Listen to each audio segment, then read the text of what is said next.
You're now listening to Sanity at the Movies, Batman Returns Edition. Did he ever really leave? That's my question for you, Benjamin Sulzer. No, he didn't leave. He was always there in the shadows, just waiting. Jake, same question. Batman's always been there. Batman's always been there. It's a little bit like in one of my favorite movies, Godzilla 2000. The guy asks, why does Godzilla, it's the blow of the movie, right before they cut to credits, the guy says, why does Godzilla keep defending us from these monsters? And then the other guy says, maybe it's because there's a little Godzilla in all of us. Wow. Don't know whether the American translators were just having fun with it or what, but Godzilla 2000, a triumph of a movie. Are you guys as excited about Godzilla -1 as I am? They just dropped another trailer for that thing. I didn't see the trailer, but I saw the new one. I saw the first one and I don't know, I think it's the most exciting trailer I've seen in a really long time. Yeah, it looks really cool. Wait, which one? Godzilla -1. It's the Japanese Godzilla. I didn't even bother. I guess I should look at it. It's a new straight Japanese We're going to put this podcast on pause. All right. We're going to watch this trailer, folks. Here we go. Well, folks, we just had the least effective version of showing Ben that trailer because first we showed him trailer number 2, which wasn't as cool. And then we circled back to the teaser for the first trailer, which wasn't as cool. So Ben basically got to see all the money shots, but not put together in a very cool way. And then we finally found something a little closer to the trailer that Jake and I liked, but maybe still not the actual trailer. And we watched it, and it sort of seemed cool. So there you go. I'm still pretty excited about Godzilla -1. More excited than I am about Shin Godzilla. Certainly more excited than I am about that dumb Monarch TV show for fat Americans that are supposed to be interested in lore. The lore of the Monarch organization. One of the lamest of the shared universe conceits of all time. But how did we get talking about that? Oh, because I asked you guys if there was a little bit of Batman. If Batman had always been with us. And your response was yes. Well, folks, I'd be lying if I said we didn't just pause again and then watch the same trailer. Because Jake was like, I think I found the trailer. And then it was the same trailer. But it looks cool. It looks like a all Godzilla is post-apocalyptic. It looks like the post-actual apocalypse. Well, whatever. You could go watch the Godzilla -1 trailer, the first one, and then you can form your own judgments. I'm not here to make judgments for you. I guess I am here to make judgments for you. That's what a podcast is all about. Listen, folks, we're talking Batman Returns. My name is Nathan. I don't think I said that. This is Batman Returns, 1992's classic film.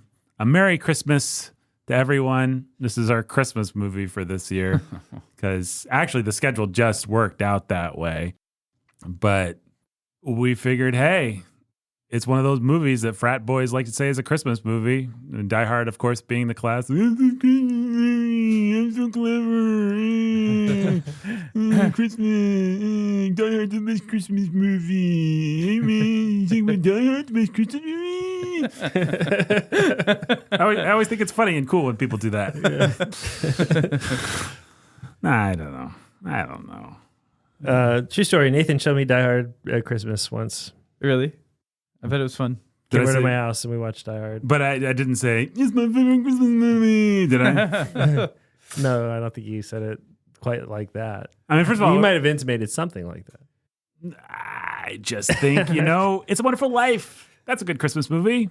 A Christmas Story. White Christmas. Christmas Story is not a good Christmas movie. Well, we're going to have to... I like Christmas We just have Story. to arbitrate that one of these years, although maybe we don't, because if Jake can't get into the spirit, then maybe that'll just be a bummer for our audience. I just never enjoyed that movie. I mean, it's got its iconic things, and it's in...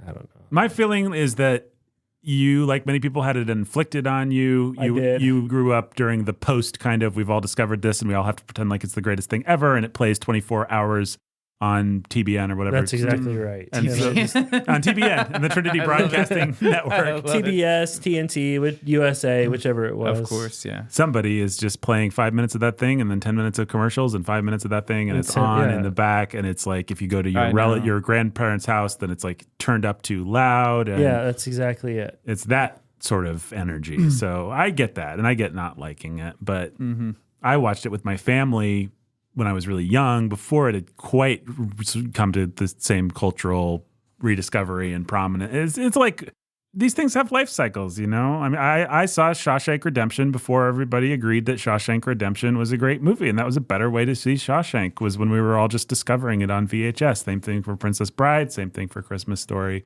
If you hit those things when you've had a million people tell you they're great, well, maybe they don't feel as great. I don't know. So I understand Jake. And then Jake's had to probably put up, just like with Monty Python and the Holy Grail, you put up with people saying the lines and saying, oh, fudge, and ho, ho, ho. You'll shoot your eye out. And fragile. Yeah. All that stuff. Every time a box shows up at the house. Fragile. Yeah. There's just a world of... Must be Italian. World of dad jokes that come from the admittedly great performance of Darren McGavin as the dad, and he was awesome. The old man in that movie as well. I mean, I can be objective about it. Like, it has some truly great, iconic scenes and moments and great performances. I think as an adult, just coming to it cold, you can be hit and miss on the kid stuff, but the thing that's absolutely undeniable is that dad and mom and everything, all the subtext of what's going on with them and their relationship with their kids and their relationship with the world is really funny. It's really fun. Yeah. I really like Ralphie and the Bully, like that little storyline that always got Mom me. and Dad just getting day drunk on Christmas morning is really fun. Yeah, actually. Yeah. That's my favorite part. Yeah, I mean, just the whole sort of... you go. It's fine. But it's not a cynical movie. I mean, it is a cynical movie, but it works on multiple levels. I don't know. I guess we could just talk about it. Yeah, it ends not cynical. It ends there's some pretty sweet stuff in it. Speaking of being not cynical and full of sweetness. Jake, you don't have to it's say Benjamin anything Solzer. Batman Returns. All right. Oh, yeah. All right, guys, I thought I'd start by reading an Amazon review that I found of Batman Returns, which is, I don't want to overhype this, but this might be the best Amazon review. And I'm not the type that goes searching for Amazon reviews. I don't know why. I just came across this. This is amazing. So the title of the Amazon review, A Dark Triumph, but a Triumph Nevertheless. Few things are as difficult in movie showbiz as launching a film that demands a sequel and then producing a sequel feature that is as good or even better than the original. And here with Batman Returns, director Tim Burton pulls it off spectacularly. Not that interesting so far. Maybe we may disagree. So he says, beginning at the bottom is in a list of superlatives with overall design and set. Viewers will find that this is the best expression of the historical deco or modern style prevalent in the late 30s, when the Batman figure debuted. Blah, blah, blah, blah, neo-Nazi worker, hero, iconography of Rockabro, Seltzer, blah. So it goes on like that for a couple paragraphs. And then the period costumes of all the characters are excellent and hotter even than those from older movies and strips. And then it says, Christopher Walken, : he plays not the principal villain, but an unsavory one with a brilliant sociopathic timing that cannot be adequately described. In fact, if one were to review all the many villains, large and small, that Walken has created on the screen, one would have to say these freaks and misfits are his professional specialities, and maybe you'd think creating them is easy to do. Not so. Myself, I remember the first time I saw Walken play in a revival of Tennessee Williams' Sweet Bird of Youth in New York City at the Harkness. He played Chance Wayne against Irene Worth's Adrian Del Lago, and the effect was absolutely unconventional and sensational. Originally, the play opened with Paul Newman as the hustler gigolo, playing against Geraldine Page as the fated movie queen in the Mississippi Riviera Hotel. Young and hugely talented as she was, Page played it like her version of Gloria Swanson or Paula Nagari with exaggerated makeup. Newman played it in white silk pajamas, unbuttoned, and flashing that famous washboard belly. It was fabulous. Women went nuts. And those are both the exclamation points. It was priceless and worth far more than your seat cost. But the flaw in the production was that anybody taking one look at Newman would realize there was no reason on God's green earth why he shouldn't be a movie star, and the play depended on his being a failed wannabe. But in the revival, Worth played the princess like an American actress, which she was, though expatriate, with English upper crust manners over the soul of a gutter opportunist. Perfect.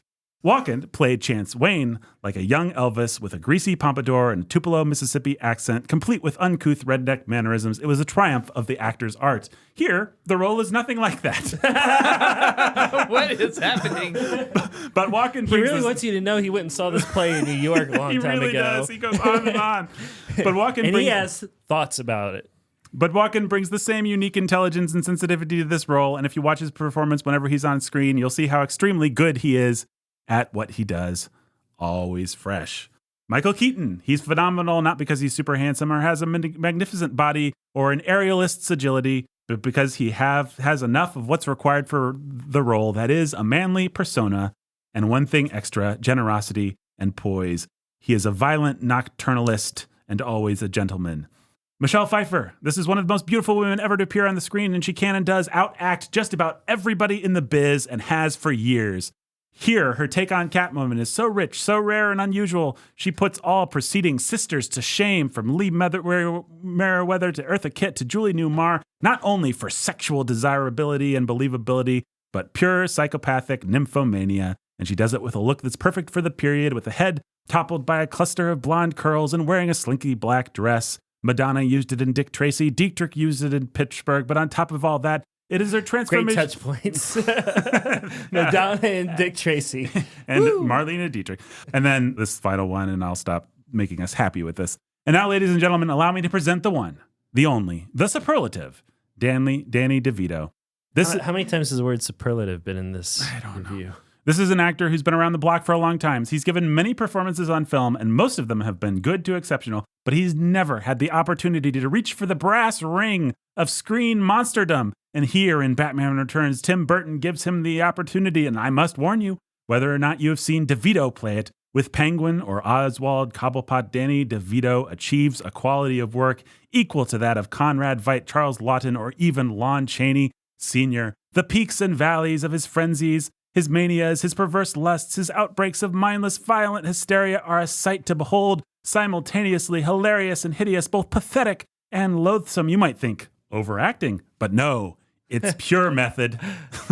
Watching Batman Returns, yet again, I believe that Burton created this film for DeVito, as good as the other actors in the cast are, and they are excellent. It is impossible to imagine any actor playing this role even remotely as well as DeVito does. It makes you think if the man could sing, what a Rigoletto he would be. That's what I thought. I mean, we were all thinking it. Yeah, we just needed him to say it for us. And that is literally how the review ends. That is a very painful thing. Thank you for inflicting it. Isn't that amazing? Yeah. It's amazing. Isn't that a better monologue than... Well, no, Christopher Walken has a better speech in this movie. Listen, folks, we're talking about Batman Returns, a movie that I was really looking forward to talking about. I thought it would be the crown jewel in the 4, in Superman 2. Yeah, that's what it's called. Trying to pull it there. Batman and Batman Returns. We'll have to decide what we thought the one that actually held up the most was. I have a feeling I can guess what you guys will say based on the episodes. But we're talking about the movie that I was really excited to talk about. And so let's talk about it. It doesn't matter. It's in the past. Yeah, but it still hurts. Oh, yes, the past can hurt. I never look back, darling. It distracts from the now. Well, guys, that's the baggage sound effect, audio clip, whatever, telling us that we need to discuss our baggage with Batman Returns. I'm going to go first because I just was starting to already say it. I was hoping that this movie would be the crown jewel in our discussion. I remembered it as a beautiful gothic fairy tale full of pain and melodrama and darkness, yes, but also just about the best encapsulation of Tim Burton's vision, maybe the only Tim Burton movie that from start to finish was really the work of an auteur. Now I sound like that Amazon review, but Tim Burton is such a brand. I was trying to decide if you were being serious or if you were just parroting the review. No, I am being serious. I mean, this was me going in. We'll see how I felt coming out, but it's like, Tim Burton always, he's kind of like fake gothic. Like, as I've said before in this series, I think I said it in our Batman episode, like people would always say, Nathan, you're a dark horror movie guy. You must like Tim Burton. And by the way, Die Hard, great Christmas movie. and I'd be like... Nathan's movie takes are in no way formed by the pain of his childhood. No, just like Tim Burton's movie takes are in no way formed by the pain of his childhood. And I'd be like, no, Tim Burton's kind of for posers. I mean, he's not really dark. He's just like candy dark. He's not steak dark. It's, he's for he's hot topic, especially as Nightmare on Christmas was being kind of reassessed and reowned in the early 2000s, and that was becoming literally a hot topic staple and a holiday staple. It's just like, okay, he's a brand, which you can't be the true voice of the outsider if you are also a brand that everyone loves. If Nellie's, the mom and pop diner, is full of Nightmare Before Christmas decorations and a giant Jack Skellington out front. Yeah, guess what? You are no longer an outsider artist. And the whole just hot topification of our culture, so there's a lot to not like about Tim Burton. But if you'd asked me before this rewatch, I would have said this is the movie where Tim Burton really did just bare his pained soul and really kind of got to some kind of excessive melodramatic peak. Maybe this and Ed Wood, and maybe I could pull one more that might actually be some kind of a masterpiece. But so that's how I felt about this going in. Obviously, people will have already heard my larger Batman take. So I don't have to recap that for anybody. But I was really excited to watch this movie and talk about this movie. And then I watched the movie. And now I'm going to talk about the movie. So, and fun fact, I actually ended up watching it twice because of reasons that I won't discuss on the podcast. I thought we were going to do it at a certain juncture, and then so I watched it in anticipation of that, and then there went months where we didn't record it, and I watched it again with you guys. Yay. So thank you for everything that happened that made that happen. You're welcome. Now, Jake, what is your baggage with Batman Returns? I have so much baggage right now. My baggage with Batman Returns, I saw it probably, if not in theaters. Oh, I'm sorry. Can I say one more thing? The toys. So this is the first movie, because I would have been, 7 or 8 when this one came out. I wasn't allowed to see it in theaters, but I remember the McDonald's line. I remember the Penguin toys. I remember this movie had so much cool paraphernalia that I thought I just loved as a kid and owned a lot of the accoutrement of this movie. And so that's probably my other baggage, is that in many ways the imagery of this movie is an entry point into Batman for me. Sorry, go ahead. So Batman 89 I saw, and that's sort of my thinking and feeling and like setting the frame in terms of the Batman imagery of it all. I mean, that plus the old show I used to watch with my grandparents, Adam West. Yeah. But the Batman 89 is what reframed everything and made it feel big and epic and awesome and cool and dark. And so, that hit the drive-in at 89 about around the time of my parents' divorce when I was 5 or 6. I remember going to see it at the drive-in with my dad and my brother. And so it's just... And when your parents were getting divorced, they literally were arguing over some pearls, and then the That's pearls right. pulled apart. I think you guys were in an alleyway. And then everybody got shot, but we all survived. Might have been better if we died. It was Nerf guns, probably. So then that just sort of set the stage for, this is going to be maybe a thing for us. And so the next one came out, and we either saw it in theaters or as soon as it was on video, we rented it. And what was this, 91? 92. 92. So I would have been 8. And I remember being pretty grossed out by it. And so you didn't power through and try to tell yourself that you liked it. You were just like, this is too much even for a kid that wants to like a Batman thing. Yeah, I found it difficult. I didn't like it. There's just too much gross and dark and disgusting. Things like Penguin chomping into the fish, or blood always pouring down his mouth, and the sexual stuff. It was just I just wasn't really there for it. And I think my dad understood that we shouldn't be there for it either. And so I don't remember seeing it maybe more than once or twice or so as a kid. And I hadn't seen it since I was a kid, hadn't wanted to see it since I was a kid. So that's sort of, but I mean, we still saw all the other Batman movies, probably in theaters, like every one of them. Batman and Robin forever, all the things. This really is a tragic backstory that you're telling us. Yeah, I mean, I did, Right. I really did see them all, but probably only once. I don't think I've ever, I think the only one I've seen multiple times, I might have seen this one a couple times. I don't think I ever saw any of the others more than once. And then 89 I saw 100 times. Not even Forever. I mean, Forever was fairly well liked when it came out, and it had Jim Carrey, who was a huge star at the Yeah, time. maybe I saw Forever a couple of times. Holy Rusted Metal, Batman. That was hilarious to me. Okay. But yeah, I don't know. Ben, your Bat Gadge. I never saw this as a kid. I knew it existed. I don't think I was allowed to see it. I had a very mild kind of interest that grew as I got older and realized there's this Batman movie I've never seen. I've gotten to see parts of Batman and Robin on TV as it reran itself a billion times.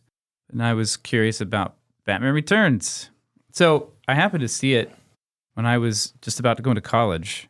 For some reason, there was a VHS, and I watched it in the dorm room of college I was visiting for a freshman weekend. This sounds like the way to see this movie, actually. It was great. It was just the right age. And I was like, where has this movie been all my life? I've wanted a comic book movie that actually feels like a seamless visual world and experience. And finally, I've got it. I've never had it before. It existed in my brain somewhere. And here it is on the screen. This is like the coolest thing ever. Now, had you seen Billy Zane's Phantom at the time? I had. Okay. I saw it in the theater. And yet you still wanted my grandmother took me to see Billy Zane's Phantom. And I don't know that she liked it that much, but I loved it. And then I never saw it again. That's such a It's a terrible movie. You'll enjoy this movie, little Ben. No, I really liked that in the theater. I don't think I would go back. But Batman Returns, it was like, man, this movie is perfect. Visually, comically, even the action, which is such an upgrade from Batman 89. Mm-hmm.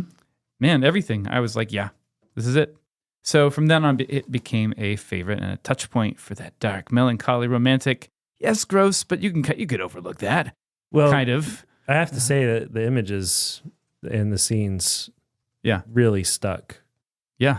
From 8 till now. Like, there is a real vision behind this movie. Yeah, it's incredible. We're going to talk about the things that we don't like, but the design. Yeah, just like it visually, and sort of just artistically, it lives in your head and in your mind. It really does. Like, there was not a scene that we hit that I was like, I don't remember this, or I don't. Right.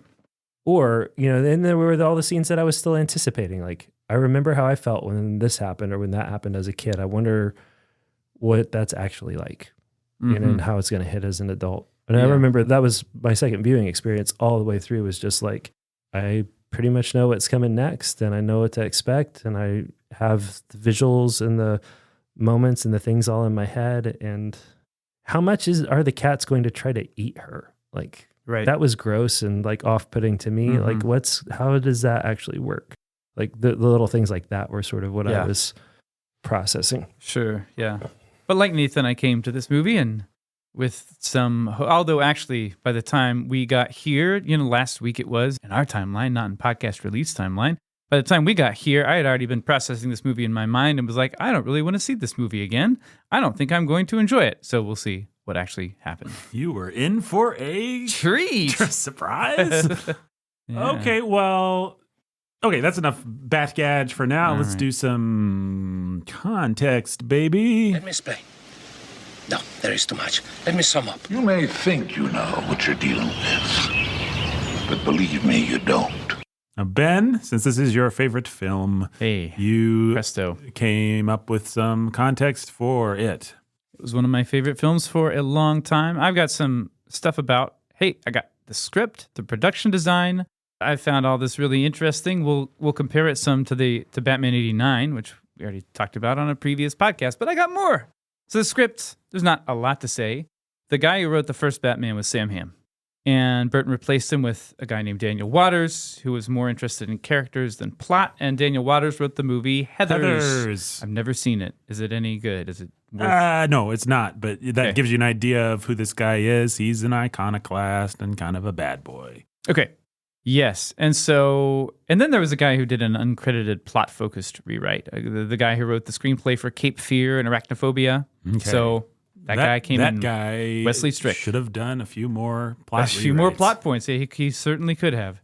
So years ago, I got curious. Man, this would have been a long time ago. And I was like reading Batman screenplays online.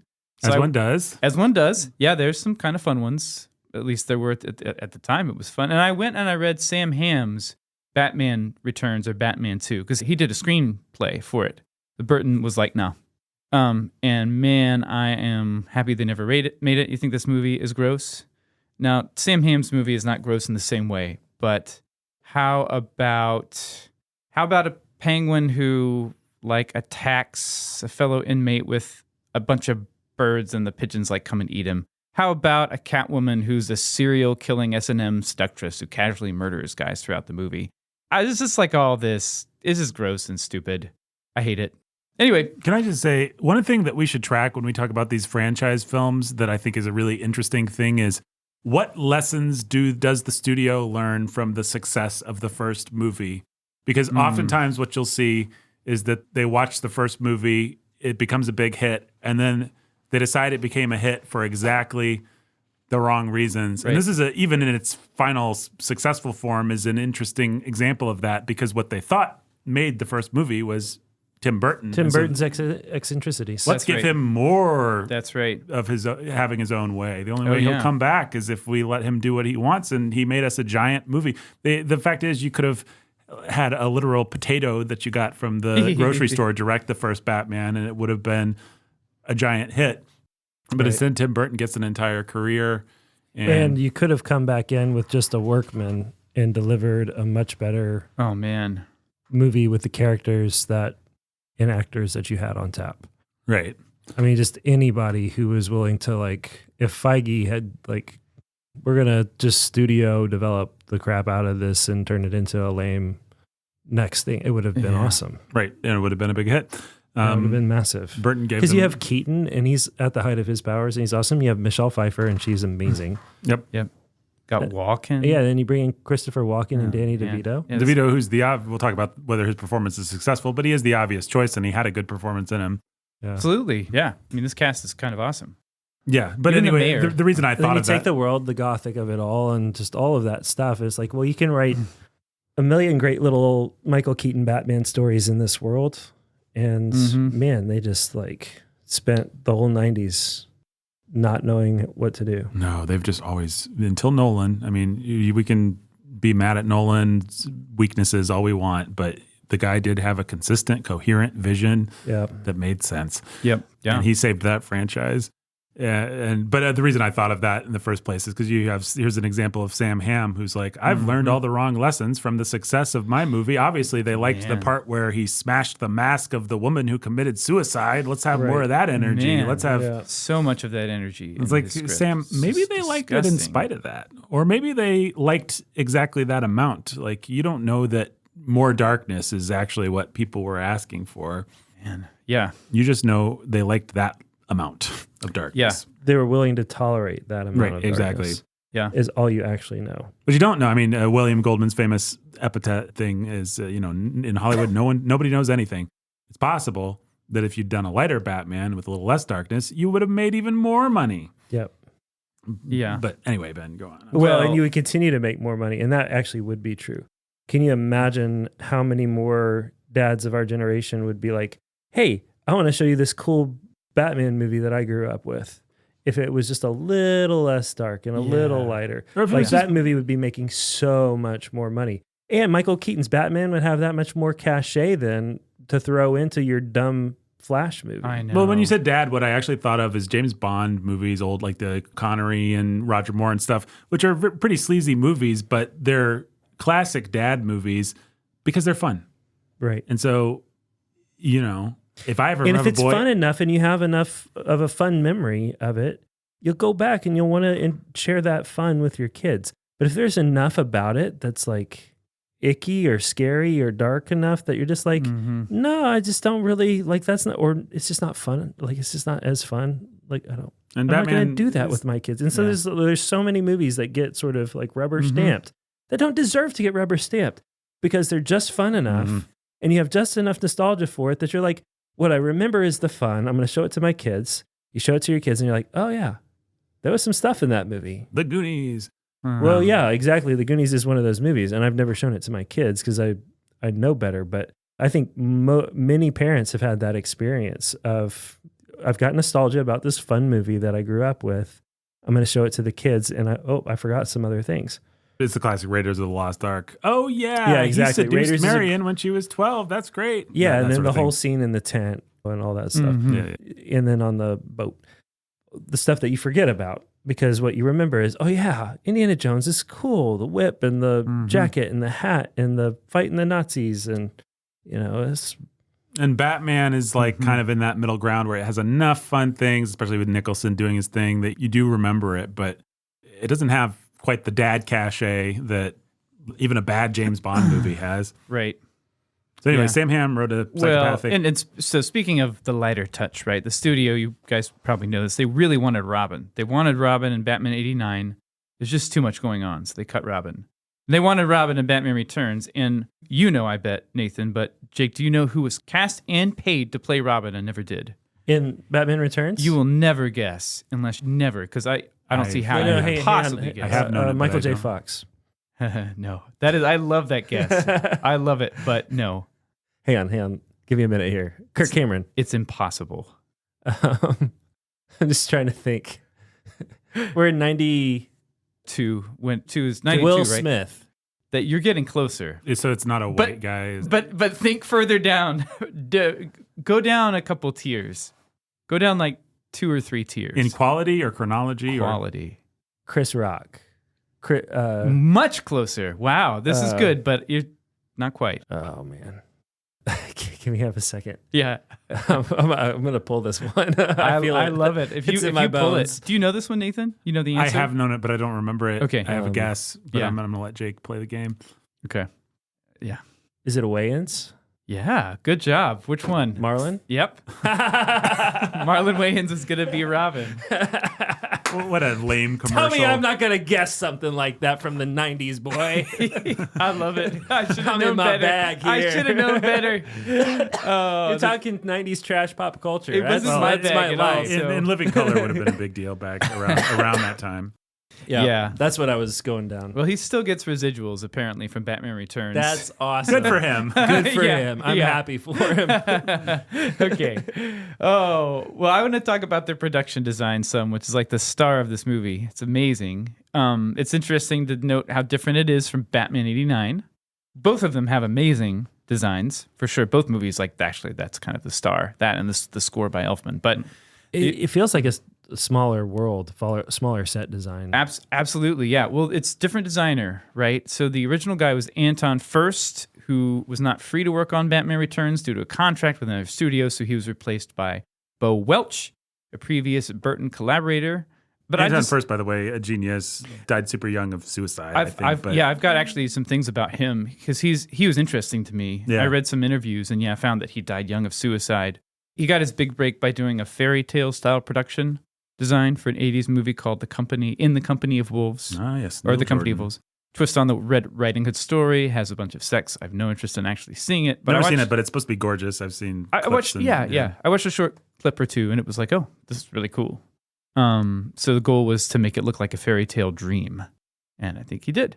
So that movie caught Stanley Kubrick's attention. It caught Tim Burton's attention, and Kubrick eventually got First to design Full Metal Jacket, another movie I've never seen. Burton tried to get him for Beetlejuice, but instead he got Bo Welch. But then First was available for Batman 89. So just so you know what First was trying to do, here's the first line of the Batman screenplay. Hell erupted through the pavements and built the city. That's what First wanted. He wanted like stylistic ugliness to symbolize crime and evil. And this guy was a cinephile. He's like an insider's insider kind of guy. He had a philosophy of what movies were best at doing, what they should be doing. He did not like too much realism, which is shocking when you see Batman 89. So I have some quotes about, this is just him talking about Batman. I just thought this stuff was really interesting. Here we go. So, quote, yes, and once you've gotten into this almost abstract situation with the city and car, then the characters can be entirely unique. The Joker can go crazy. Batman can put his cape on and you can set up a whole integrity for the movie. They're basically just a couple of psychotics. One dresses up as a bat at night and the other runs around in whiteface with green hair. We had to turn the whole film into this extraordinary fantasy land of its own to let these things occur, unquote.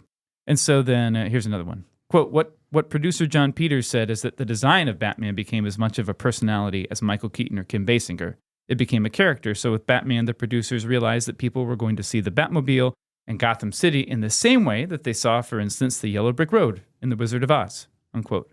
That's smart. That's smart. It's really smart. Yeah, and here's just a couple more because this guy's so quote, the Batmobile was more like a knight in armor, an extension and expression of Batman's costume, an intimidating, furious war machine. We didn't spend much time looking at concept cars of the future. We went back in time, unquote. Also cool. Yeah, that's cool. Yeah. And then and then this is just him commenting on cinema verite, which we've referenced. Did you say here. him or Tim? Cinema verite. No. Who's commenting? Him. I said him. Okay. Anton first. Yeah. Okay. So on. I assumed that's what you said, but it sounded like you said Tim, and Oh, I wasn't sorry. sure if you were bringing Burton in or. First, Anton. Okay. Anton All right. first. So Huton this is still- second. Houtons. Thank you. I'm being handed an award. Wonton third. An award in podcasting? Oh, wow. That's awesome. All right, quote. Once it develops its I own... don't play these games, but when I do, I win. When you do, you win. Quote, once it develops its own indigenous reality, who's interested anymore in Jean-Luc Godard's cinema verite? Taking a camera into real life, putting actors into it, and shooting that? It was a big deal in the 60s and the 70s. I am not an exponent of cinema verite. That's not what you can do with cinema. Right there with you, buddy. Yeah, Yeah. unquote. Yeah, so it was in his 40s that first committed suicide. Too bad. Yeah. He was cool. But Bo Welch is also kind of awesome. He worked with Burton 3 times, Beetlejuice, Edward Scissorhands, and Batman Returns. His stuff looks more like some weird hermetically sealed snow globe kind of reality. I like it a lot. He also, by the way, designed Men in Black 1, 2, and 3. Okay. This guy's really good at his job. Yeah, Yeah. Men in Black one in particular is a really well designed movie. It's awesome. And he and Wild Wild West, of course.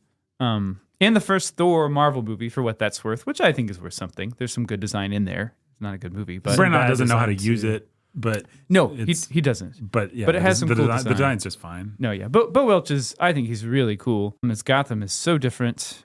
And he made it, of course, really fascist looking. You already made a comment about Nazi heads or something. I forget. Yeah.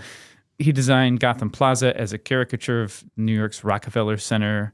And most sets were interior sets. So to your comment, Jake, like this feels like smaller. It is interior. Even Yeah. like it's just this massive interior sets. They're You just, never see the sky. I mean, Right. Yeah. Which is No. a big change from 89. One of the cool things about 89, actually. Yeah. Yeah. Is you actually got a feel for a city that Right. lived and breathed. And this is much Right. more claustrophobic. Snow Globe is a great analogy. Yeah, that's how I think of it. I mean, in its way, it lets you have like total visual integrity and control of the feel of the city, this is also but very at a limiting. cost. Yeah. That's right, and I love it for what the film is. And obviously, you have quite a bit of Tim Burton's use of miniatures, like big sweeping shots of the zoo and stuff. All Yeah, this yeah, that really was the one I was awesome thinking of. design. So, let's see, just a couple more things. Oh yeah. This was a quote from Bo Welch. He was talking about. He said he took a rough sketch by Tim Burton of Catwoman, his idea of Catwoman, and he merged it into the overall environment. So, quote, when you look at her, there's a very S&M kind of look, which I could translate into architecture, with chains and steel plates and pipes and reinforcements holding together a city that's about to collapse. So that's Bo Welch. He's smart. He's cool. Just a couple more things. The origins. You've been waiting for this, listener. The origins of Penguin. The origins of Catwoman. All In the right. comics. So Penguin was created by the original Cane and Finger duo. He's early Batman villain. He's pops up in 1941. He's a gentleman of crime. We don't really have him as a bizarre creature like in this movie, but he's like He's just a crime boss. He's never a he's an bizarre. This is the eccentric only time crime where boss. been a bizarre creature, right? I don't know that I've Yeah. seen any other Batman He's property. always sort of like a Yeah. Godfather-like character. That's right. Yeah, a little bit eccentric, but That's right. He's got his top hat. He's going to wear his tux, and Penguin just feels like a nickname because he always wears a tux. right. Yeah, and in some versions he has a thing for birds and he studied ornithology, and in some versions he just has a top hat and he looks like a penguin, and then he oscillates between thief and murderer and grifter and mob boss and whatever. So that's kind of what you'd expect, right? But he's on the more intelligent side and moving away from the more psychopathic side of the rogues gallery. of That's Batman, right. I'd say. Much more. I mean, really, the Batman is that's Penguin. That's comic book Penguin.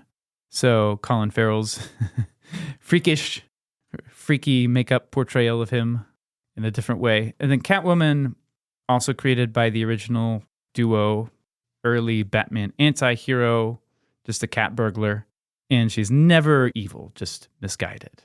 Just gives Batman a love interest sort of thing.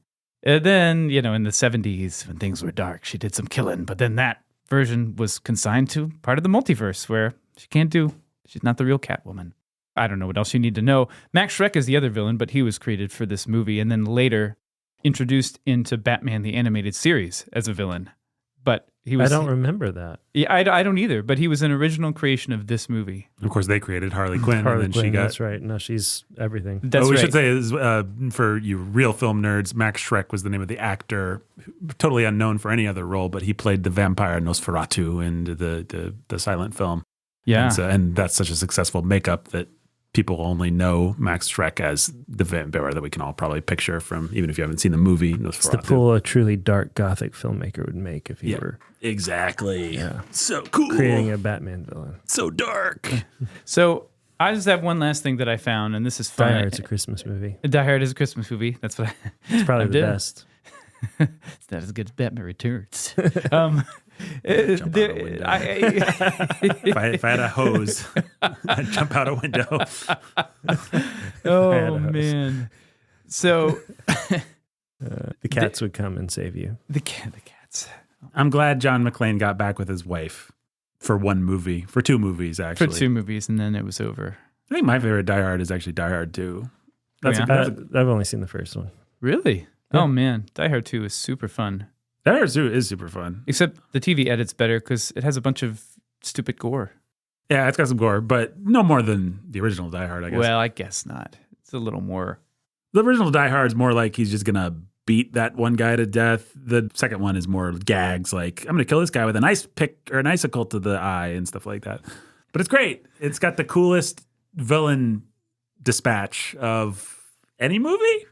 I'm gonna say of any movie. Die Hard 2, best multi-villain dispatch, like the final way that he deals with the problem of the It's bad guys. really is fun. great. It is really fun. I haven't seen it for years. But Best Christmas movie? I think that one might happen next Christmas. Die Hard 2. wow, Die Harder. All right, here's the last thing that I found, and I think this is pretty fun. And you probably know about some of these. I knew about some of these, but I don't think I knew about all of these. So these are 6 unproduced Batman movies right after Batman and Robin totally failed, and before Nolan rebooted things. The studio was like, we've got to get Batman back on track. What's it going to be? So here are some things that they almost did. Maybe. Some of these got further than others. But one is Batman Unchained or Batman Triumphant. Let's bring Joel Schumacher back. He made that one Batman movie. We liked Batman Forever. Let's bring it back and let's do the Scarecrow. So this would be the third in the Schumacher trilogy. Yeah, I the guess. third and then maybe we'll put Harley Quinn in there. Okay, that didn't happen.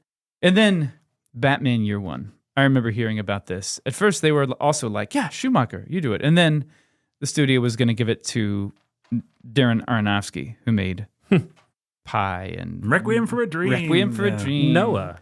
And Noah. Oh, no. But remember, Darren Aronofsky was also going to be the guy for the Wolverine for a while. That might have been a better fit, maybe. I don't know. Probably, but I don't know. Neither one of them was a great fit. Yeah. All right, that Doesn't he didn't have happen. something coming out right now that people are excited about? I feel like he does, but I can't remember what it is. Oh, I don't know. No. He had that Amsterdam thing. Was that him? No, that was that other guy. Yeah, I don't know. Yeah, you can look that up. So this one I never heard of at all. Batman Dark Knight. But guys, you're not going to expect this. But in the title, Dark Knight, there's only one K. It's like smushed together. It's like Dark big K. And then the K is also the first. It's there for night too. Oh, man. That's amazing. It's wow. Really cool. That K might be the best Christmas movie. That's amazing. And it was going to be like, this is a Gotham where Batman is cynical, is discouraged, and he's retired.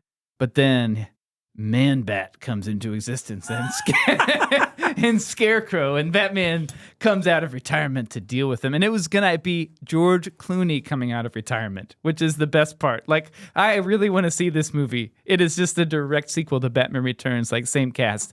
I love it. All right, that didn't happen. And then you've heard of this one, Batman versus Superman, directed by Wolfgang Peterson. Right. Yeah, I I remember heard hearing about it. rumors about And this. that could have been cool. It could have been cool. Yeah. As could George Miller's Justice League, which was percolating around that same time. That's right. That I wish existed. But you know who was? Do you know the casting of Batman and do not. Superman? Oh, this was interesting. Superman was Nick Cage, right? No, that's Superman Returns. Unrelated. No Batman in that one. Okay. This is Josh Hartnett as Superman Oh, and Christian Bale as Batman. okay. Yeah. So Batman Bale stuck. All right, we're almost done. Possible Batman movie number 5, The Dark Knight Returns. With now this is just But is it with only 1K? sadly. Sadly. This is just a rumor. I don't know how substantially true this was, but Clint Eastwood playing an older Batman. That might have been. That's a fun idea. In the It's right a fun hands. idea. I'd buy a ticket. Yeah, yeah. In the right hands, that's a really fun idea. How could you not? And then the final film here is Especially if we're talking like like late 90s. yeah, Perfect. Yeah, like right? In the Line of Fire. Oh yeah. Well, I would. Right. I think. yeah. it would He's be not. fine. He's not quite Gran Torino or anything. Still a like plausible that. action still, hero. Yeah, still has some action. Be left fit. in. I think it'd be cool. Yeah. Yeah. So, I, oh, go ahead. in the right hands. In the right hands. Yeah, 100% here for it. definitely. Probably Clint Eastwood himself directing. There you go. Was that the Wolfgang Peterson one though? No. Okay. Wolfgang Peterson was Batman v Superman. That's right. Dawn of Hartnett. So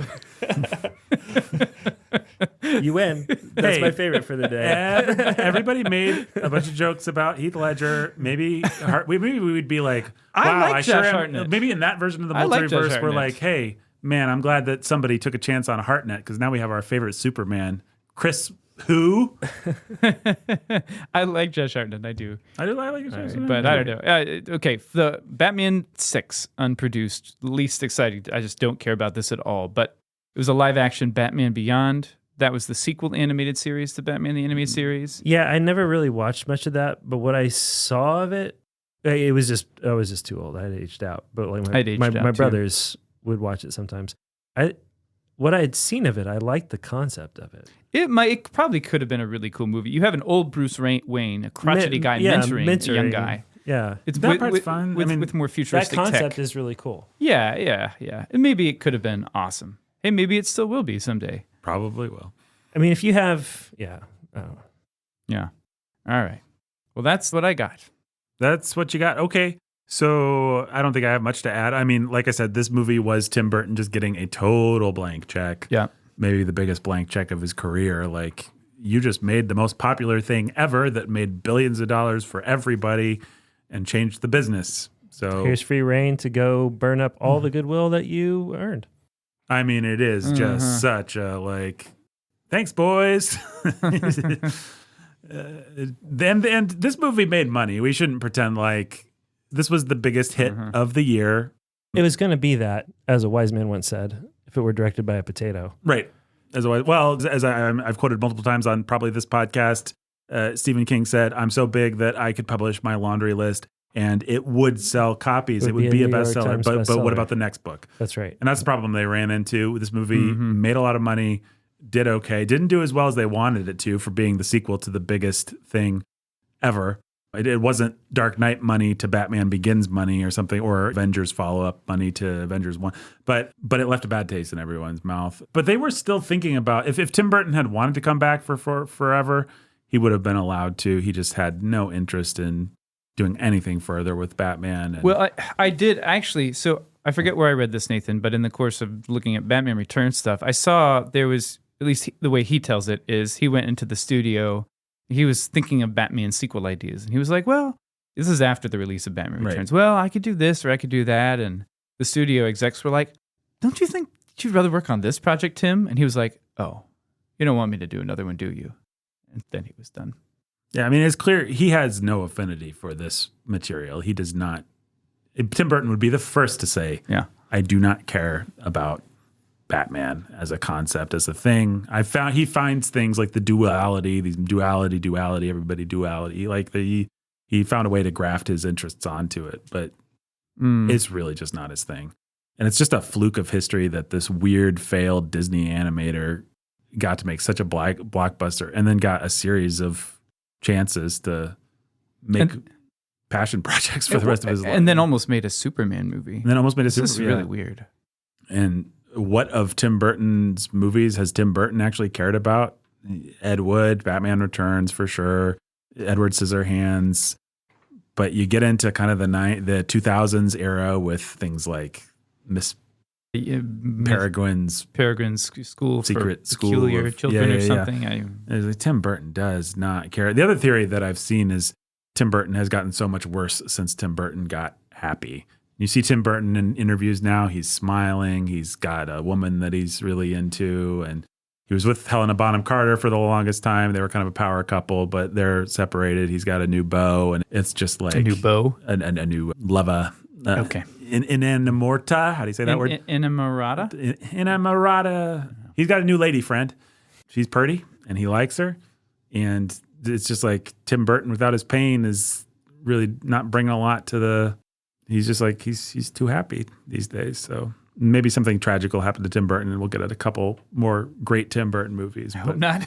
Yeah, I want Tim Burton to be happy. A couple more great Tim Burton movies. I mean, this presupposes that there are great Tim Burton movies. yeah, and I dispute that. Well, I would argue maybe if we were having this conversation a few months ago, I would have argued for Batman Returns. Likewise. Ed Wood, while being about a cross-dressing perv, is quite a affectionate, fun look at the B-movie 1950s guys. And I mean, it's a fun movie. It's a good movie. Ed Wood might be a masterpiece. I've never seen that one. I remember it being pretty amazing. It's great. His relationship with a dying Bela Lugosi of Dracula fame, and it's just, especially for if you have any affinity for the Universal monsters and all that 1950s schlock, is pretty great. His Sweeney Todd might be some kind of a masterpiece. I've heard that. I just don't ever want to see it. It's a fairly good adaptation of the Sondheim musical. The big drawback is that Johnny Depp can't sing. Pee-wee's Big Adventure? Were you going to go there? That's a masterpiece. I would say that.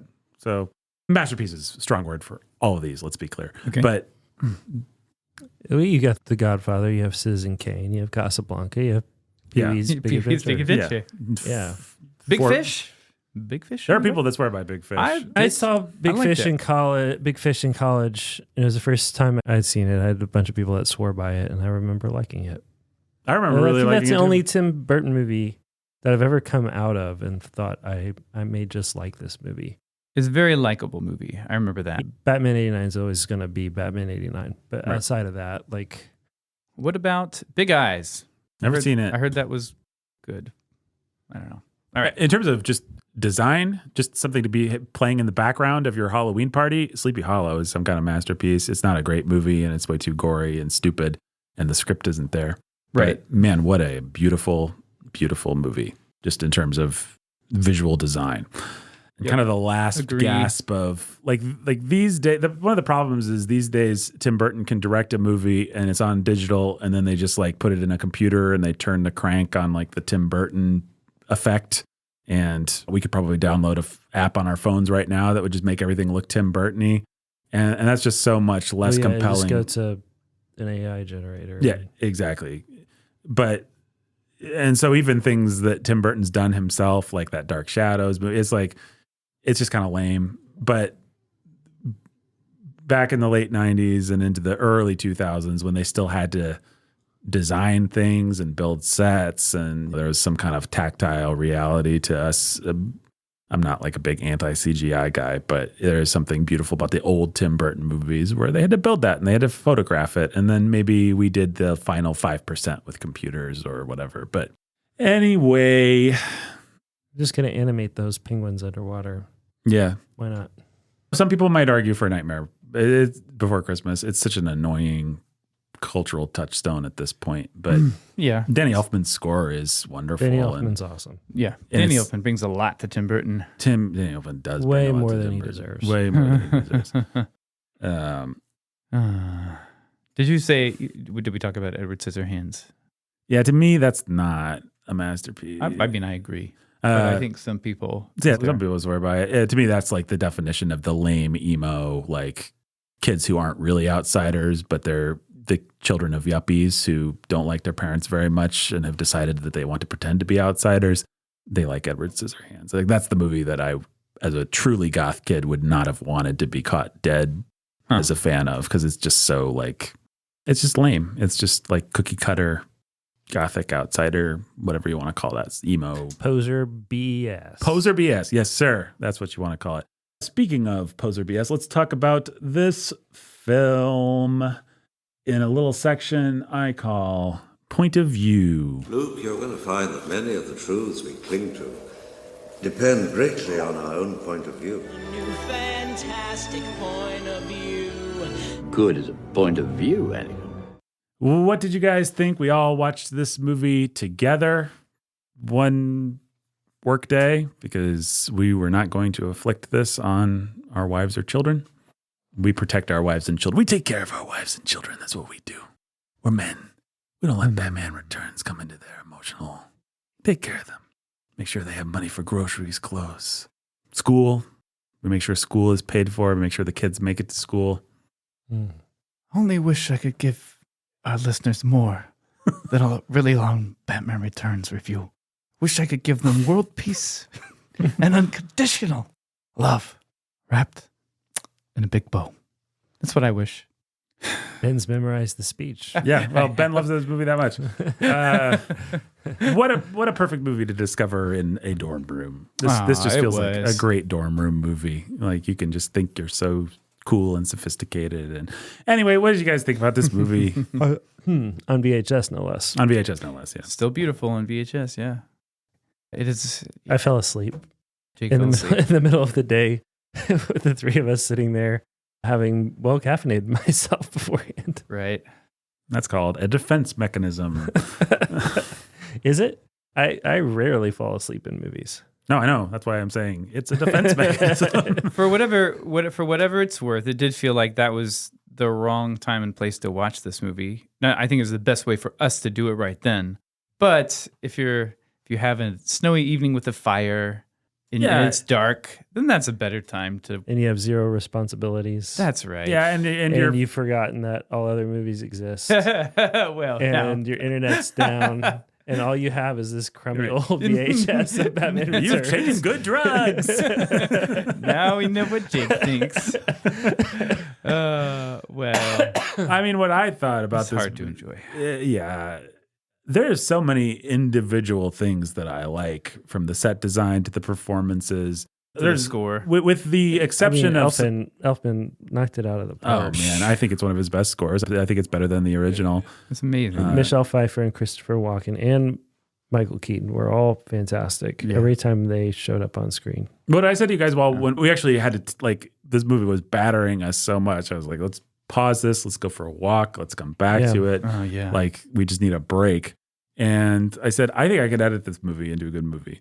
Which wasn't me trying to be like I'm a genius, but just a way of saying the problem with this movie is it's relentless and it does not know when to stop, and it just piles one thing on top of another thing on top of another thing. It's akin to the experience of a small child just like banging pots and pans over and over and over and over again. And it's like any one thing in and of itself works. Right. Mm-hmm. But it's just the same one thing over and over and over and over and over again. It's what we said. It's sort of like the Temple of Doom effect. Yeah. You have all these little parts, and we put your pain or your darkness or whatever into each part, and then you put it all together and you realize we didn't have any contrast in this mosaic. It's now just a big thing. It's just a big black. Man. Yeah. If I was editing this movie, what I would do is I'd go to every Penguin scene and I'd make sure there was a setup and a punchline, instead of the Penguin is just going to do 14 disgusting things. He's going to make 14 comments about underage girls. He's going to bite someone's nose, and then he's going to eat a fish. And then it's like, choose one. Like, you want to say this character is like a disgusting weirdo. That's what Tim Burton likes. Okay, fine. But with Jack Nicholson, I mean, as much as Jack Nicholson is just an over-the-top ham bone of an actor in that movie, there's poise and there's control and there's an arc to the performance where he starts out as Jack Napier, who's a different person from the Joker. They're both insane, laughing psychopaths, but he's not showing you everything that he's got all at once. It's like the Penguin in particular comes on screen. Danny DeVito says, here's everything I'm going to do in this performance. And Tim Burton's like, I'm going to edit it all into the movie. And you get it.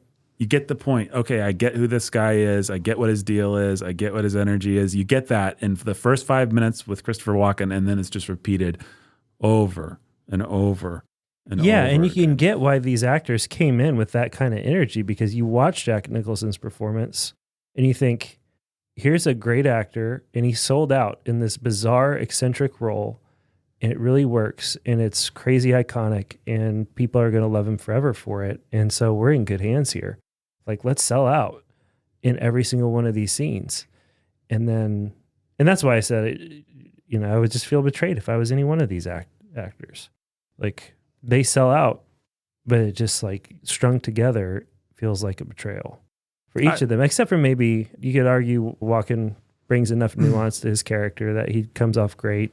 Michelle Pfeiffer is just sizzling. She's on fire in every little scene. Mm-hmm. She's got a good character to play, and she's got some contrast. I mean, I know it's just like a silly, easy character arc, but she's got like the mousy secretary to play. Yeah. And then she's got the slinky dominatrix to play. And then she's got my favorite of her three sort of types, which is her like frazzled post-fall, like when she's pretending to be Selena Kyle, but she's actually Catwoman, and we have little scenes. There's a great little moment where Bruce Wayne happens to see her out and she's just staring into a mirror saying, "Why are you doing this?" Like, that kind of stuff is the kind of angsty gothic stuff that I like. Like, that's the kind of thing that makes me want to give a hug to the character and say, yeah, I felt that way too when I was a teenager.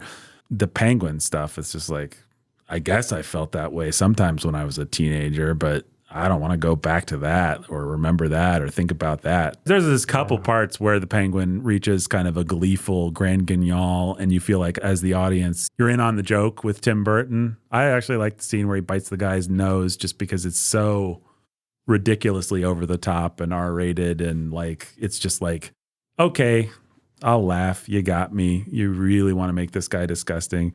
But most of it is just like so much of a muchness. Yeah. It makes all of that gross stuff is more grating. All the sexual innuendo and stuff is just more like, this is gross. It was easier to ignore when I was watching it in a dorm room or something. I don't know. I just didn't care. And I'm like, stop script. Yeah, I mean, I hate the sexual innuendo in this more than any other sexual innuendo in any movie. I don't know what it is. Something about the way that they write it. I mean, I'm like, yay, sexual innuendo. But something about this sexual innuendo is really off-putting. Yeah, there's a real gross, perverse, dirty. Most movies you watch, even if the director or the writers were uncomfortable with sex, they wanted to make it feel fun, beautiful, attractive, compelling. There's nothing of that. There's nothing of good or evil, beauty, draw. It's just like, it's just ugly. It's all just ugly and gross and icky. And I mean, at least it's hard to quantify. It's hard to talk about. Right. Because all sexuality in movies like this is gross in its own way. But there's some sense of the joy, the beauty, you can't take all of the beauty out of it, even if God made it too powerful and too potent. But this movie manages to make it feel like that.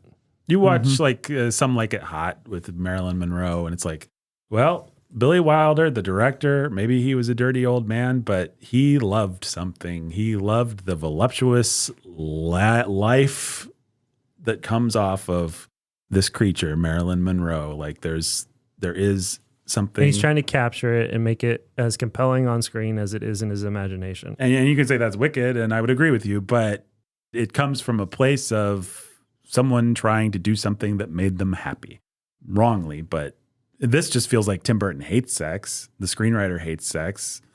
And they're trying really hard to lie about it in a way that's also really gross and indulgent, and it's just its own kind of perverse evil. Yeah, that's right. It's just one more way for the Penguin to be gross.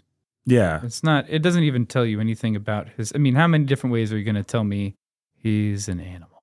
One of the things you have to do when you're writing is distinguish between what makes you laugh in the writer's room and what is going to make an audience laugh. Like, it's relatively easy to sit around a table, like when we're writing a Chip and Lance thing, and be like, wouldn't it be funny if Chip did the most outrageous, disgusting, whatever? And it is funny here, but is it going to track for an audience? Are they going to like that? Are they going to feel good about it? Is it going to all kinds of?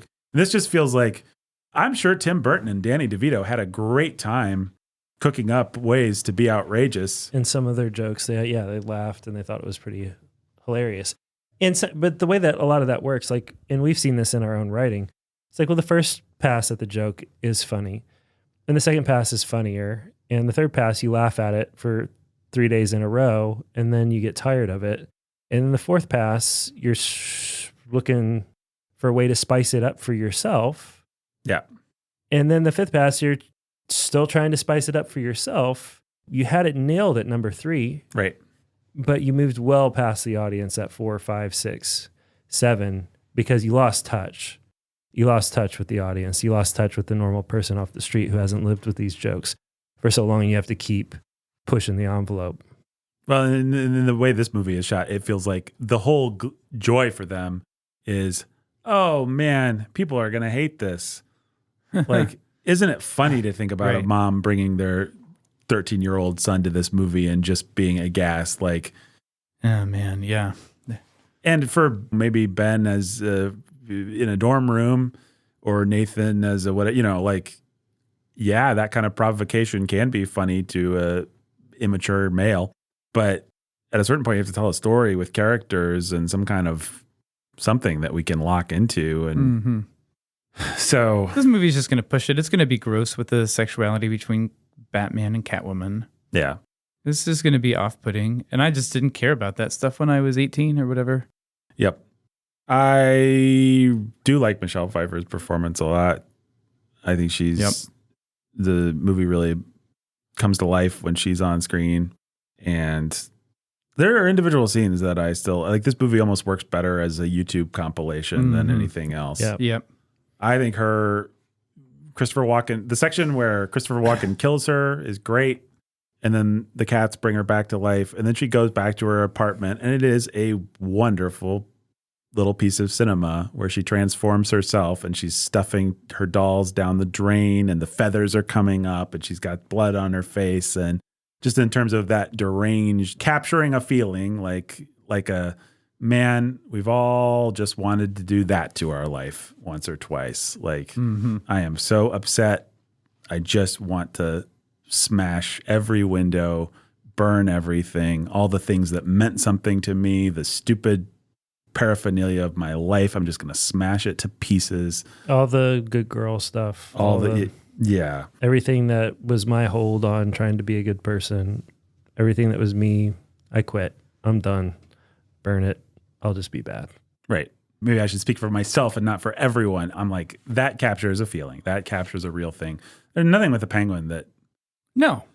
Well, except a couple of times where the movie's like, actually, you should care. Or maybe it's just Danny Elfman. It's like, actually, I feel sympathy for the Penguin. Principally his death. Well, that's right. It's just that feeling of, I guess he was always an outcast and now he's dead. Isn't that sad?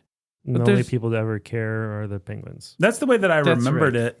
Yeah, me too. But even the first scene, which I kind of love with Paul Rubin, with the parents abandoning him or whatever, throwing him into the river, Moses style, which is a great kind of gothic fairy tale opening. I had remembered it as evoking sympathy kind of for this deformity, this child, or whatever. But it actually plays more as dark comedy. As dark comedy, and it's just like the cruelty and the shame of the parents. It's like from their perspective. And so you just feel bad. And they're drinking their martinis and they're these yuppie monstrosities. And it's just like, or old money monstrosities, I guess they are. You don't actually get what any other director would give you in his sleep, which is the moment where you really feel bad for this baby. You get it eating a cat. It's almost like he wants to go out of his way to say, they were right, basically. They were right. And you would do the same thing. And they had more pity than you would have just strangled it. Right. Yeah, and it's such a wasted opportunity. A monster that tells you nothing about yourself or anyone else is boring. That's what I felt in this time that I never felt before, because I wasn't so caught up in the visual fantasia. It's like, this character is boring. There's no story with him. There's kind of base motivations, but there's no real there. Like, who's this guy? Yeah, you don't really. I mean, Why is he even in control of this circus gang? Like, he wants why do they follow him? Revenge on the city. Yeah, but they don't care. Like anyway, it just doesn't. It doesn't even track plot wise. Of course, this movie doesn't care very much about plot at all. But still, no, it's even worse than the first one in terms of here's a disjointed little episode that goes nowhere. And the weird thing is, usually with a movie, even with Batman '89, like you stretch out the episodes by cutting to other things. But this movie is truly episodic. It's like, here's the entire Penguin is becoming mayor chunk all together. And then here's the entire he's going to get the children chunk. And then here's it's like one of the most bizarrely episodic. I have to imagine the screenplay actually probably did a better job. And then they cut things or edited or, I mean, who knows? I'm wildly speculating there. But it just feels like, what were they thinking? Christopher Walken's super great. Oh, man. You want some merchandise? How about a giant toy rubber ducky car? Jerks. The merchandise is amazing. I had the Batmobile that split off the sides. I love that Batmobile. I love that chase. That's great. It's just a cool thing. I had the Batwing from the first one, and I had the Batmobile that split the sides on the second. Yeah. Well, is there anything else nice that we want to say about this movie? It is pretty to look at. It is a fully realized fairy tale world. Looks very cold. Got some great scenes, like we said. Got some great scenes. Is there anything else bad? I feel like we suffered through this thing. We have to get a little bit more blood out of this turnip. What else is there to say? It doesn't feel like it deserves to be squeezed that hard. Yeah, I feel like I squeezed pretty hard already. I want to squeeze it until it's dead, though. Yeah, it's dead. It was DOA, man. I know. I want to like make it yield fruit for our podcast. Like it owes me something. It owes me a great podcast, and I don't even know if I'm going to be able to give that to our people because the movie just doesn't have enough to talk about. I love Batman fighting the circus gang. It's really fun to watch him blow people up mercilessly. It is. It's mean. It's mean. It's too mean. But it is. But the sequences are fun. Like when they first invade. You have Max. The opening of the movie is just great. After not the prelude, not the parents abandoning Penguin, but the Max Schreck giving a speech, this hilarious speech, and then the circus gang crashes the party, and then Batman shows up. That's fun. Right. It's really fun. And you're like, man, this movie looks like it's going to be really cool. And then you spend a lot of time with a gross penguin. You do spend a lot of time with a gross penguin. You get some cool Bruce Wayne stuff. You get the best single shot of Bruce Wayne. We've talked about it often, where he's just sitting in his chair waiting for the bat signal to come on. And then it comes on and he stands up in the light of it in this really fantastic Yeah, I mean, people use that frame gif all the time. But that's a perfect example of cool. visual storytelling. Like you don't need, people are like, there's not enough Bruce Wayne.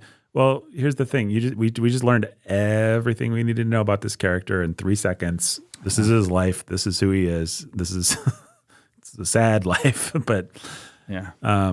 He's Batman, sitting around waiting to Batman, except for the times when he has to Bruce Wayne. But when he's Bruce Wayning, he's Batmaning. Right. I love that. I actually love, I think more Batman movies should be, Batman's just the thing that comes in to solve the problem. He kind of exists purposely as the Deus Ex Machina, and it's really somebody else's story. Like the idea that this is Michelle Pfeiffer's story and Batman is just kind of the... Well, that was the thing that they couldn't make up their mind about. Is it Oswald Cobblepot? I always want to say Chester Copperpot instead of Oswald Cobblefield Pot.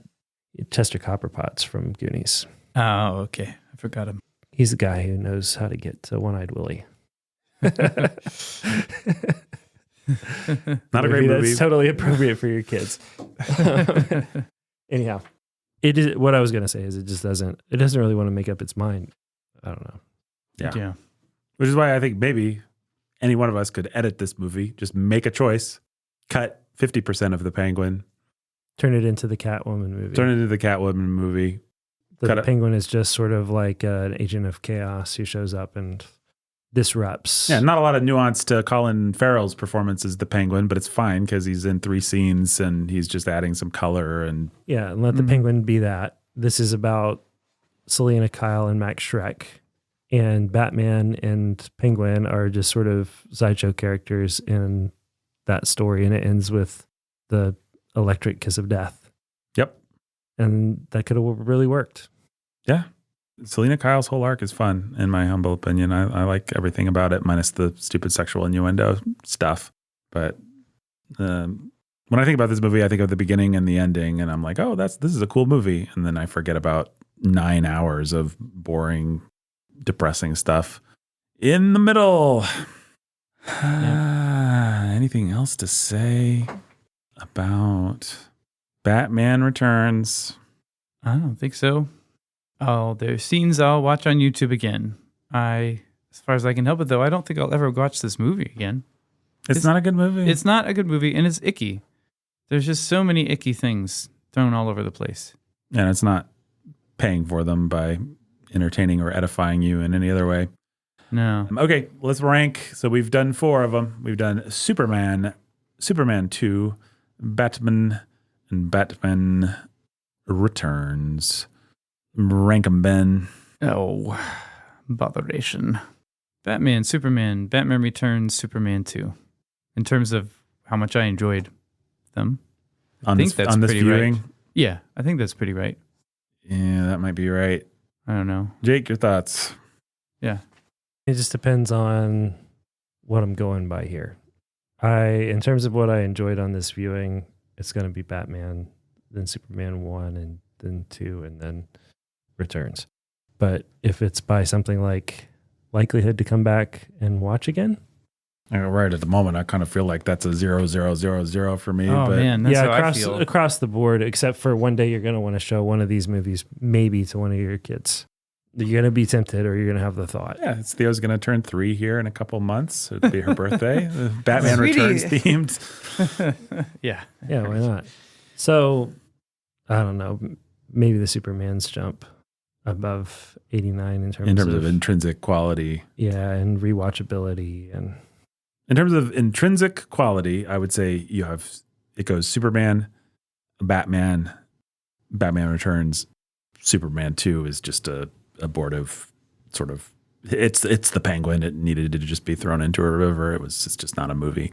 It's just a deformed freak. Sorry to any deformed freaks who are listening. In terms of what I would want to watch, in terms of the enjoyment you that can forgive him on your own time, Ben. I will. I didn't say sorry to any reformed freaks. What did I say? Deformed. Deformed. Ben's reformed. And listen, Ben's a very handsome man. Sorry, ladies. He's married. In terms of enjoyment this time, oh, man. Hard. Yeah. First, wade through a barrel and get to the bottom of it. And then I would say Batman and Superman are probably tied. And then Returns, and then Superman 2 really was just a big fat 0. Man. A goose egg. Just terrible. Yeah. Man, I was really hoping that Batman Returns would be a strong ending to this miniseries. Instead, it was a sad ending to this miniseries, and it brought no Christmas joy. Nope. Merry Christmas, everybody. Merry Christmas. Merry Christmas. Watch Die Hard, I guess, if you want a real Christmas movie. No. What Christmas movie should they watch, Ben? It's a Wonderful Life. What Christmas movie should they watch, Jake? Die Hard. Get 2 TVs, turn on Die Hard and It's a Wonderful Life at the same time, and you will have a redemptive Christmas journey of joy. That swimming pool is going to open up around the same time that Hans Gruber is shooting innocent people. It'll be a good experience. All right, folks, I'm sorry. I'm letting you in. I'm letting you see the process here, because usually I'm in favor of, let's just pretend like it was the greatest podcast in the world. But we can't pretend, because there is no greatest podcast in the world with Batman Returns. Hey, you got some good Anton First information. Who's on second? Fun. You got discussion of Die Hard as a Christmas movie. You got some Christmas Story hot takes. You got some Christmas Story hot takes, yeah. So I hope you... Oh, by the way, Darren, I wanted to say, back to Christmas Story hot takes. Yeah, Darren McGavin. But this is, Darren McGavin, man, best part of the movie, The Natural. Favorite character. Love him. Yeah, he's good. He's the evil guy. He's the evil guy. He's just great. But is he's the evil, like, is he a reporter or? No, he's not the reporter. That's Robert Duvall. He's the evil reporter. Darren McGavin's just like the evil guy trying to mess up baseball people's careers. He's like, in terms of the metaphor, he's not Satan. He's like Satan's number one Something like that. minion or something like that. I think that's right. He's like, there's someone in the shadows that's more evil than him. That's right. Like the mayor or something. He's like the baseball team owner or the baseball commissioner. I forget. I can't remember. Jake knows, but Jake's checked out now. So what are we talking about? Darren McGavin in The Natural. He's awesome. He's great. The dad from Christmas Story in The Natural He's one of the main villains. is one of the villains. Oh, yeah. Hey, Slugger. He's a gambler. And so That's right. He's an agent of the owner. That's right. Okay. So it's like the owner is like the Satan figure, and then he's like the Belial. Yeah, the minion. The minion. That's an interesting movie. Maybe we'll talk about it one day, or maybe we won't. I don't care. I always think that Jake's going to pick it every time we have our staff picks, even though I don't know that Jake even likes it, but Jake's just a baseball guy. So I'm like, obviously Jake has to pick The Natural. One day I will. I'd rather talk about that than Bull Durham or something like that. We could do 8 Men Out. I don't know if that's worth talking about, but it was I've an never okay seen movie. that one. It's not a bad movie. It's Yeah, I solid. know a lot of people like it, but It's a solid movie. I don't know what it is. I've never heard of it. 8 Man. Early John Sayles film. If you know John Sayles, which I'm sure you do. Oh, yeah. It's nothing spectacular. It's just good. Moneyball would be my favorite baseball movie that I've seen so far. Like it a lot. Yeah, Moneyball's good. I feel like that's almost cheating, though. It's like It probably it's is. almost not a baseball movie. I know. I don't know, Jake. What's the best baseball movie? Sandlot. Sandlot. Fair enough. Only seen it once when I was a kid. Whoa, guys! Angels in the Outfield. Christopher Lloyd's best performance. I used to love it. Rookie of the year. Rookie of the year. Ugh. What's the movie where Bruce Willis plays a baseball player? Bruce Willis? Isn't there I think there is, yeah. Bruce Willis baseball movie? It's not Little Big League, is it? No. Little Big League is horrible. Little Big League has what's his face in it? From what's his name? It's Home Alone. Macaulay Culkin? No. The tall Daniel Stern. Daniel Stern. Daniel Stern, that's right. The Kid. Disney's The Kid. Yeah. Willis meets a. Oh, no, maybe that's the kid Rookie of version the of Year. himself. Yeah. The Kid? That's the Bruce Willis movie I was thinking of. Huh. I don't know that I know that one. Little Big League has like no one. No, yeah, Rookie of the Year is the one with Daniel Stern. No, that's right. Little Big League, he manages the thing. He takes it over. He becomes the owner after somebody dies, and then he fires the manager and makes himself the manager. And Yeah. You want to, in terms of nostalgia, I do have great nostalgia for Angels in the Outfield. That movie came out at the right time for me. I liked it a lot in elementary school. They're always watching. good old Doc Brown and Good old Doc Brown. And Danny Glover. Danny Glover. And I think the kid's somebody famous too. Didn't the kid grow up into somebody? Probably so. Isn't it Joseph Gordon-Levitt? Yeah, it's Joseph Gordon-Levitt. Oh. That's right. All right. Yeah. And Tony Danza's in that one. I think he Tony plays the bad Danza. guy. Yeah. He's not the bad guy. Is he not the bad guy? No. Who's the bad guy? The bad guy's the announcer, right? Yeah, you're right. Ranch. The bad guy is the guy that was always the bad guy in that run of. He was the bad guy in The Big Green. Anybody remembers that awesome soccer movie? Yeah. You know what's interesting is it also stars Adrian Brody, Matthew McConaughey. What? Apparently, they played baseball players, and we just don't remember it because they weren't on our radar Adrian Brody. at the time. Yep. All right, I've put it off the inevitable for long enough. The inevitable being another hour of discussion on Batman Returns. How many animatronic penguins out of 40 do you give to this turkey, Ben? I'll give it 15 right now. That's what I feel like. How many penguins to the turkey, Jake? 3. Whoa. Not even a few extra penguins for Pfeiffer. That's a brutal They're penguin. all for Pfeiffer. Yeah, you gave her three for Pfeiffer. I gave some to Here you go, honey. some for Walker. I gave some for the animatronic penguins themselves. And those are cool animatronic Man, penguins. they are really cool. They're well done. Although they're really big. I don't think real penguins are. quite Emperor that- penguins are. Are they like the size of you? Well, okay. You're probably right. But don't you think Tim Burton did his research, Nathan? Yeah. 3.6. He threw it out the window and decided what he thought would look cool on screen. So as high as 4.3 feet if you're an Okay. emperor penguin. So those penguins that slide DeVito into the water at the end, I think so, yeah. actually the right size. Yeah. I mean, DeVito's a small guy. That's right. He is a small guy. I've noticed that about him. He's a jolly small fellow. He's 4'10", so they, That's right. Yeah, not much taller than penguins themselves. less than a foot. That's fair. That's cool. There you go. How many penguins did you get, Ben? A 15. 15 out of 40. I'll give it 10. That's 1 out of 4 stars. That's like a fourth of the penguins I could get. I feel like that's pretty generous. Okay, folks, we'll be back with some staff picks in the new year. Actually, are we going to do our end of year? We can decide this on mic. Are we going to do our end of year reassessment of all movies? You know what I'm talking about? Like Sure. we ranked everything. Yeah, sure. Yeah. And we put it in a spreadsheet, and then we told people, I don't know whether it'll have changed that much, but I don't feel like we've seen enough this year that would change the conversation very much.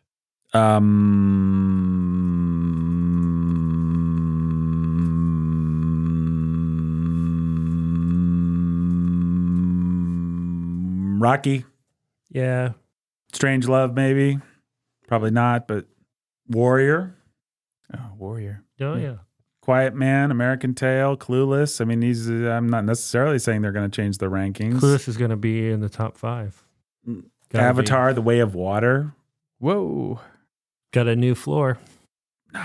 It's good. I like it. 3 stars. 3 stars for Avatar, Way of an entertaining example of its genre. That's right, folks. My opinion's always more sophisticated than everyone else's. To the endless delight of my friends, Ben and Jake. All right. Goodbye. Until next time. Meow.